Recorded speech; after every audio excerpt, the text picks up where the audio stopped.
Greetings, I'm going to talk about getting a realistic and pretty decent usable kit sound out of Addictive Drums 2.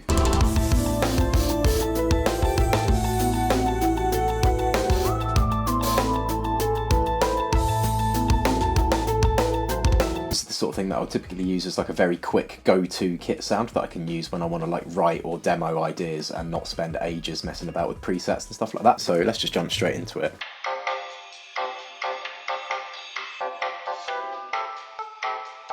So I've got a little pre-made beat here that I've sequenced, and if I open up Addictive Drums, just going to sort of like talk about what I mean with Addictive Drums. So basically I think to get a good sound out of this, you just shouldn't use the presets. So you'll obviously have different ones that I have depending on what kits you've bought, but if I just play my MIDI beat through some of these, just to give you a sense of like what I'm talking about.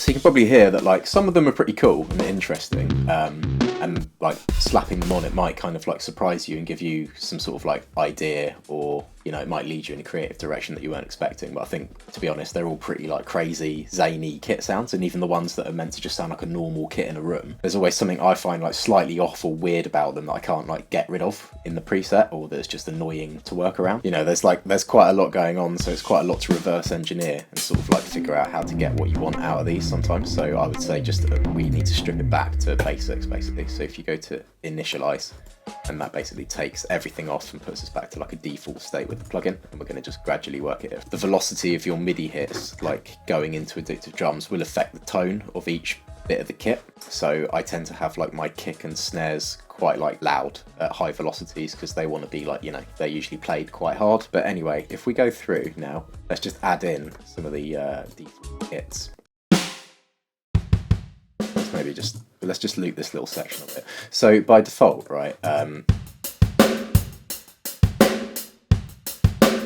so the thing that I think kind of gives away Addictive Drums fakeness a lot of the time is the room reverb, or the kind of built-in reverb that's in this. Just to explain like some of the levels, the controls that you have over this, right? So if I click on the snare track here, this fader is controlling like the close mic of the snare, and then you've got these two controls here that control how much it's getting sent to this overheads bus and this room bus, right? So if I just mute these as that groove is playing,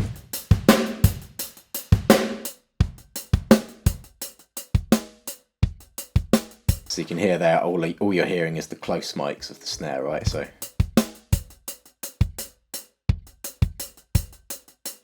and if I unmute the room bus now and send the snare to that quite loud,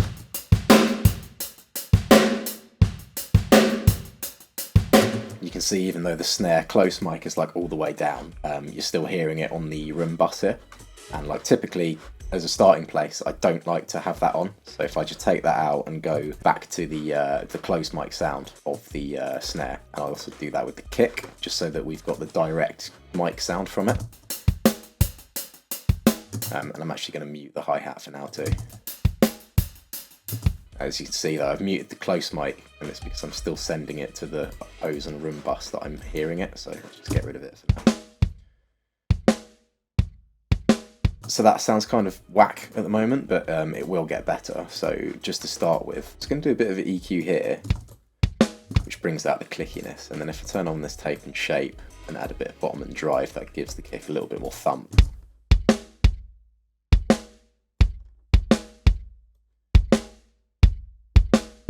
Right, that might be a bit too much on monitors. I can't really tell because I'm on terrible earbuds so that I don't record it in the microphone. But let's just leave that there for now.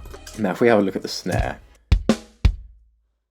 So what I think needs to happen with this is I like quite a dead snare sound, because especially I'm going for kind of like I like to be able to do like fast jungle choppy ghost note stuff sometimes, and I think if you've got a snare with a lot of release on it, that's just not going to happen. So if I tame this in a bit,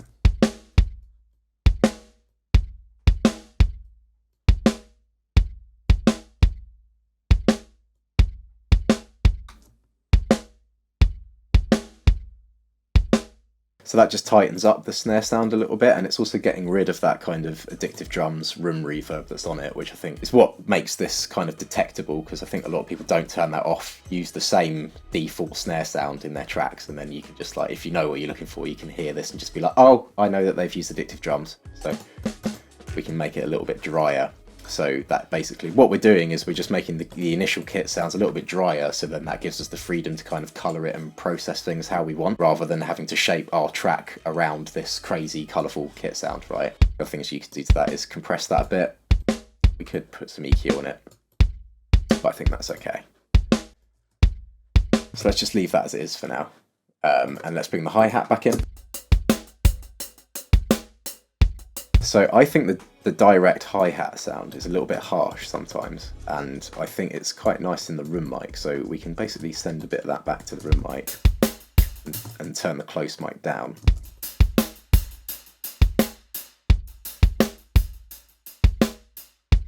And I think, yeah, the hi-hat being slightly under the kick and snare is also quite a nice sound. That's kind of where I think it sits well. And you might want a little bit more of the direct transient in there, but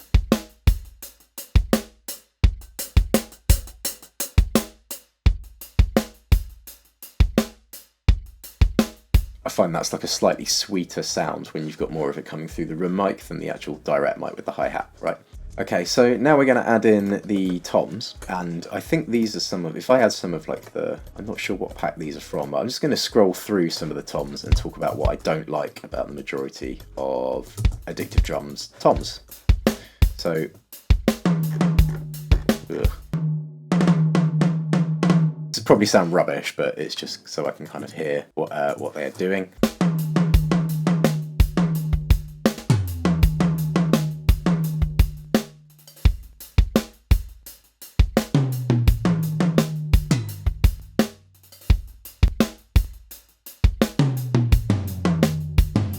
So I think like a lot of the kits, a lot of the toms that you can get for Addictive Drums, they all kind of have this like really distinctive room characteristic that's like baked into them that I just find like really hard to get around. So let me see if that makes them slightly more tolerable, but so I think that's actually getting them close to sounding a little bit more realistic already. And again, some stuff that I might like to do is just tame some of these releases, just so they don't ring out like crazy. And again, just so you're getting a more sort of like dry, less Addictive Drums built-in reverb sound out of it, I guess.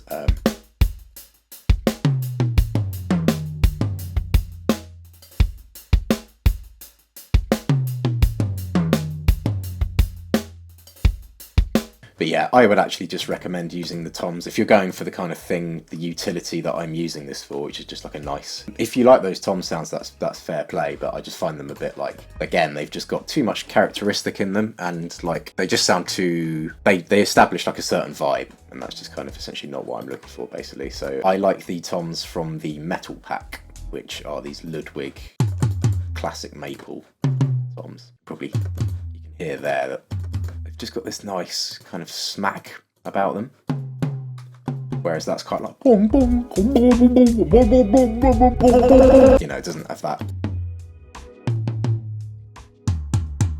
See, there you go, that's just this nice, I don't know, I think they've got a very nice subby click to them, and they just sound like, yeah, really fat. So let's try that again.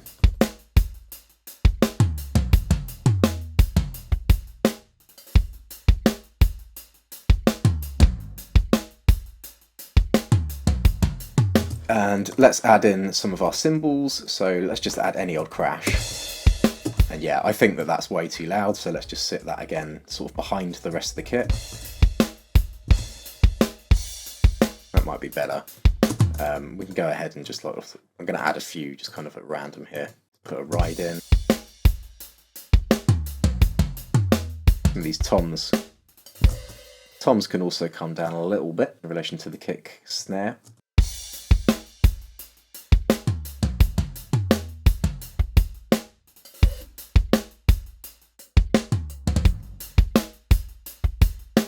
Cool. Now, if I go to the master tab here, I'm going to add some master compression.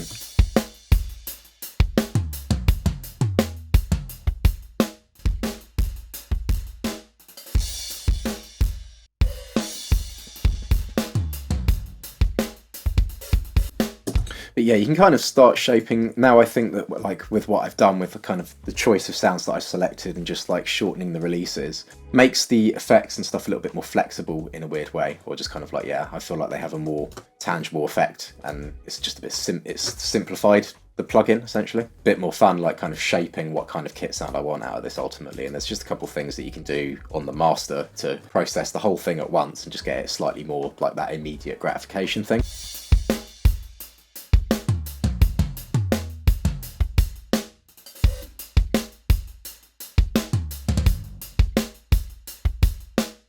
On the master bus, you've got this tape and shape control.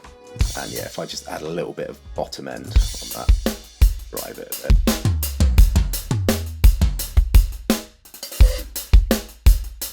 And then you've also got this transient shaper, so like you can kind of bring out the initial attack of the snare and the kick and everything and the toms, and also tame some of the sustain. And I find that that just kind of like just doing a little bit just helps to kind of shape the kit and makes it a little drier sounding as well.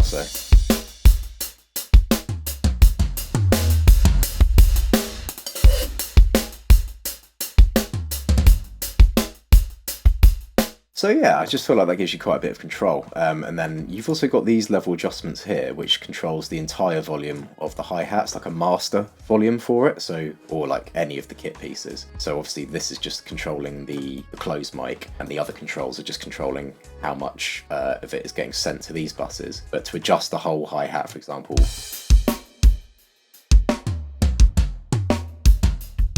because yeah, if I attempt to turn the hi-hat down by turning the whole room mic down here, it affects my entire kit sound. So.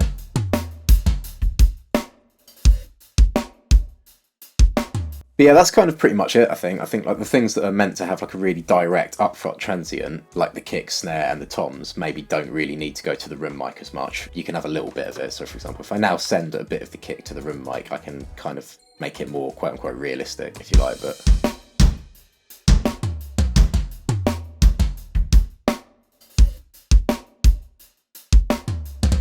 But yeah, I don't know, for me, it's just like, I feel like that sounds like a more typical, normal kit sound that you would start with anyway, like that, like having all the room on it, just gives it a character, right? That I just feel like I might not necessarily want that. I kind of want the freedom to colour this how I want, or the kick, I don't really want it to have that much of a kind of, I don't want it to have that much character in the mix or in the context, right? Because it's just a bit like...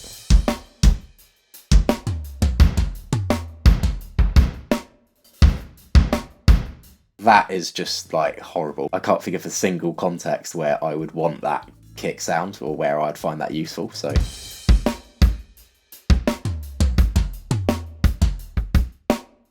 So yeah, if you want to now, you can go ahead and save that as a preset and you can call it like demo writing kit. So yeah, obviously there's like a lot more that you could do with this and you could go way further with it, but I think it's just like a really good starting place, and yeah, now it's just kind of easier to shape things around other elements that you might record in. So for example, if I record in some keys and bass and stuff like that, it should be pretty fun and easy to kind of make this fit and sound, you know, relatively realistic. So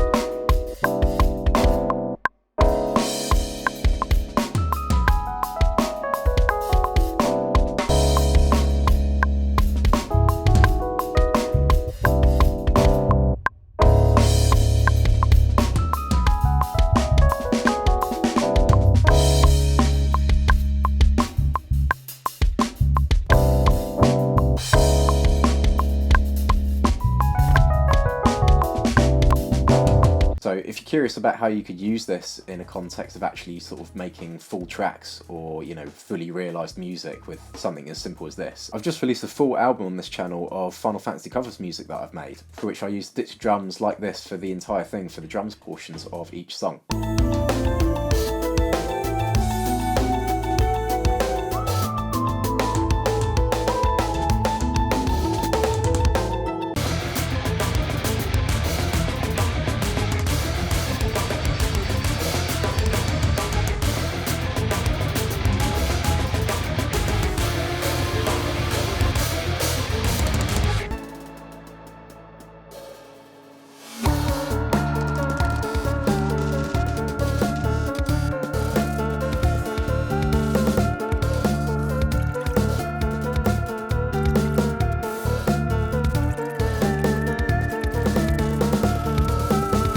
curious how you could use this kind of kit sound or approach to using Addictive Drums to actually create full tracks, then this might serve as a kind of cool example of what you can do with it, in my opinion. I also have a video out about mixing real acoustic drums and kind of setup that you can use to get a fat sound out of analog recordings, but I think equally you could apply a lot of the knowledge in that video to using Addictive Drums like this in its multi-output mode.